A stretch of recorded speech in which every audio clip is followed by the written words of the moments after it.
କେତେ ଭଲ ଅଛ? ବହୁତ ଭଲ ଅଛ? ବହୁତ ଭଲ ଅଛ? ଆଚ୍ଛା ତମେ ସବୁ ପାଠ ପଢୁଛ? ଆଉ ସବୁ ଖାଇକି ଆସିଛ? କଣ ସବୁ ଖାଇଛ? ପିଠା ଖାଇକି ଆସିଛ? ତମେ ଚୁନା ଖାଇକି ଆସିଛ? ଆଚ୍ଛା ଆଜି ଆମେ କଣ ଜାଣିବା? ଆମ ଓଡ଼ିଶାରେ ପର୍ବପର୍ବାଣି ବିଷୟରେ ଜାଣିବା ହେଲା। ପର୍ବପର୍ବାଣି ବିଷୟରେ ଜାଣିବା। ଆମ ଓଡ଼ିଶାରେ 12 ମାସରେ 13 ପର୍ବ ପାଳନ ହୁଏ। ବୁଝିପାରିଲ? 12 ମାସରେ 13 ପର୍ବ ହୁଏ। ଆମର କଣ ପଣା ସଂକ୍ରାନ୍ତି ହେଉଛି ଆମ ଓଡ଼ିଆର ନବବର୍ଷ। ହଁ, ନୂଆ ବର୍ଷ କହନ୍ତି। ବୁଝିପାରିଲ? ସେଇଟା ବୈଶାଖ ମାସରେ ପଡ଼େ। ବୁଝିଲ?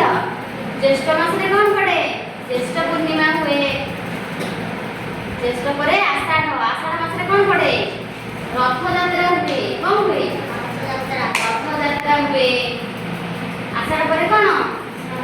ଶ୍ରାବଣ ମାସରେ କଣ ହୁଏ? ଆମର ଚିତ୍ତଉ ଅମାବାସ୍ୟା ପଡ଼େ।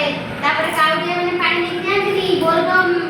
ସମସ୍ତେ ଦେଖିଛ କେମିତି ବୋଲବମ୍ ନେଇକି ଯାଆନ୍ତି ବାଉଁଶରେ ବୋଲବମ୍ କହିକି?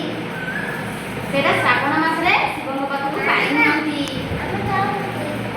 ଭାଦ୍ରବ ମାସରେ କଣ ପଡ଼େ? ଭାଦ୍ରବ ମାସରେ ଗଣେଶ ପୂଜା। ଏଇ ଦୁଷ୍ଟ ହୁଅନି। ଗଣେଶ ପୂଜା ପଡ଼େ। ଆଉ କଣ? ଖୁଦୁରୁକୁଣୀ ଓଷା ପଡ଼େ। ଆଶ୍ଵିନ ମାସରେ କାୟା କଣ ପଡ଼େ? ଆଶ୍ଵିନ ମାସରେ ଦଶହରା ହୁଏ। କାର୍ତ୍ତିକ ମାସରେ ଦୀପାବଳି ହୁଏ। ହଁ, ତାପରେ କାର୍ତ୍ତିକ ପୂର୍ଣ୍ଣିମା ପଡ଼େ। କାର୍ତ୍ତିକ ପରେ ମାର୍ଗଶିର ମାସରେ ଲକ୍ଷ୍ମୀ ପୂଜା ହୁଏ। ମାଣବସା ଗୁରୁବାର ହୁଏ। ମାଣବସେ। ମାର୍ଗଶିର ପରେ ପୌଷ ମାସରେ କଣ ହୁଏ?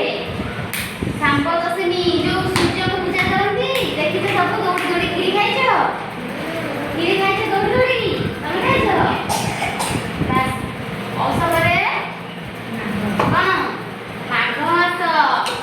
ମାଘ ମାସରେ ଦେହରେ ରଖ ଶୀତ ମାସ। ମାଘ ମାସରେ କଣ ହୁଏ? ଜୋରେ ଶୀତ ହୁଏ। ସରସ୍ୱତୀ ପୂଜା ପଡ଼େ।